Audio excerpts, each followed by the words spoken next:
Hello guys, welcome back to Simply Blissful Living. Today I'm sharing a recipe for Imli Chutney with you guys. This is how we make it. So I want to give you a full disclaimer. There are so many variations of this recipe, but this is how I like to make my chutney, and this is how we made it in Fiji. So please give this recipe a try. This is totally customizable. So if you like your chutney a little bit sweeter, add more sugar. If you like it more on the sour side, add less sugar, but you can totally customize this. It's so easy to make, and there's only a few ingredients. Now there's so many different ways to buy tamarind these days.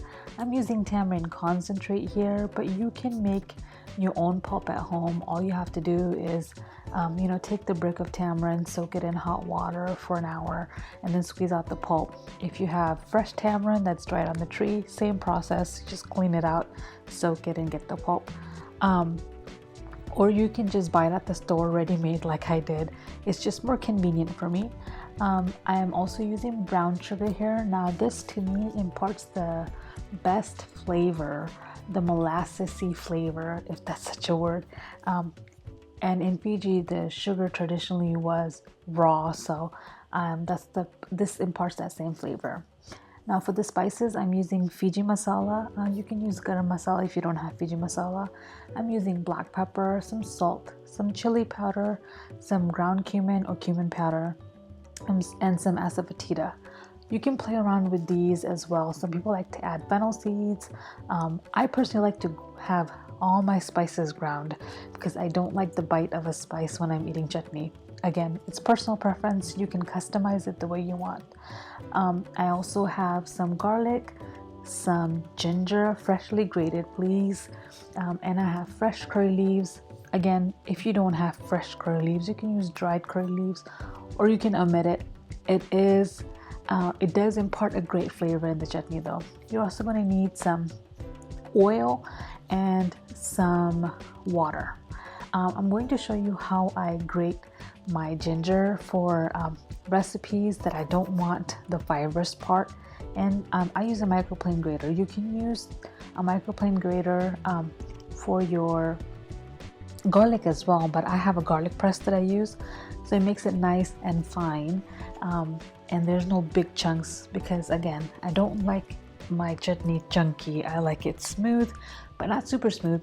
But I don't like to have a bite of ginger, a big bite of ginger, or a big bite of garlic or spices. I like it all kind of like to come together. So if you use a microplane grater, you don't get the big fibrous parts in it, and it just kind of, you just get like the juices in the flesh, and it's very smooth, and I like it a lot.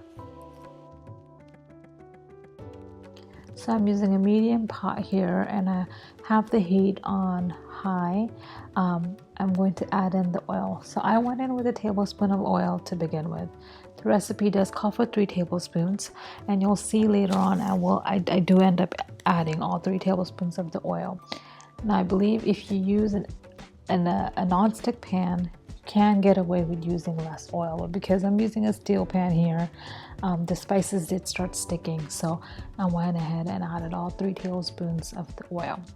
Next, you're going to go in with the garlic and the ginger, and you're going to saute that for about 30 seconds. You do not want the ginger or the garlic to burn. Burnt garlic gives off sort of a bitter flavor, and you don't want any of that bitterness in your chutney. Just move it around in the pan and saute for 20 to 30 seconds. And then we're going to go in with all our spices. I went ahead and added the salt. If you want to start off with less salt, go ahead and start off with less salt, and just adjust later on in the cooking process. I'm also going to add the curry leaves, and this is when I realized that I didn't have enough oil in the pot, so camera magic, and I have a little bit more oil.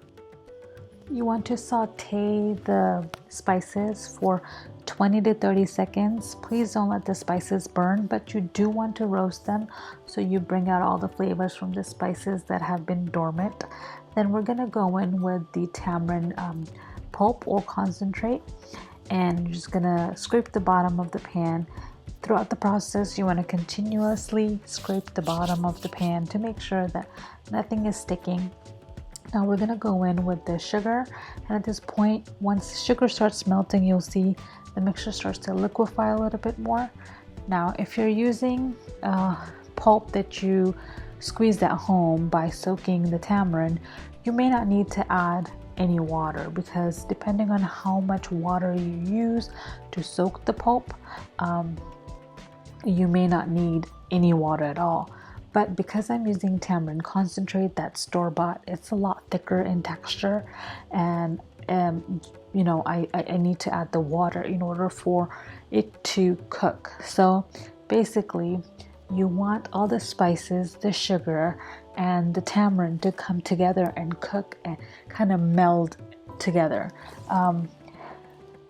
Even if you have a thick mixture to start off with, you add a little bit of water so it doesn't burn and everything can cook together. It doesn't need a lot of time to cook, but it does need some time to cook. That's basically why there's such a short cooking time, but there's a cooking time. So I like to scrape the pan at all times. Every time I stir, I scrape the pan, and you do want to stir this every 2 to 3 minutes to make sure that it doesn't burn.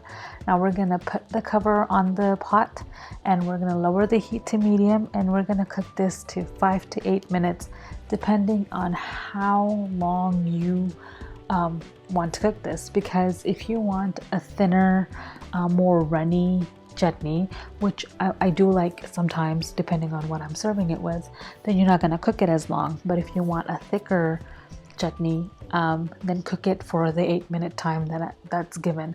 It took me 8 minutes to get to the consistency that you see here, but remember that as the chutney sits and cools, it does get a little bit thicker.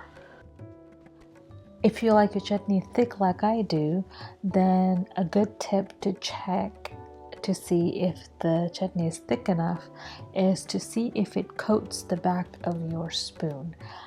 As I stir the chutney, you'll see me just dripping some in the pan from the spoon and getting it to see if it coats the back of the spoon that I'm using. Once it starts coating the back of the spoon and it is like a thick sauce, then you know you can turn the heat off. And basically that's it. Once it reaches the consistency that you like, this is the thickest I would recommend it. Anything after this, it'll start burning. But once it reaches the consistency you like, you just turn off the stove. Once the chutney has cooled for a little while, go ahead and transfer it to the container of your choice. I like to use a mason jar for this, and it will keep for a couple of weeks if you leave it outside the refrigerator. But in the refrigerator, it will keep for a few months if it lasts that long. I really hope you give this recipe a try. As it sits, it gets more delicious. The flavors have a chance to come together, and you can make this in advance for Diwali, and it's just one less thing to worry about. This is such an easy recipe, so delicious. You can slather it on your samosas, your baras, or your sainas, or whatever else you like to eat your Imli Chutney with. I hope you give this a recipe a try. If you like this recipe and this video, please don't forget to hit the like button, and if you haven't subscribed to my channel, please subscribe and hit the notification bell. Until next time, I'll see you guys very soon, and happy cooking. Take care, guys.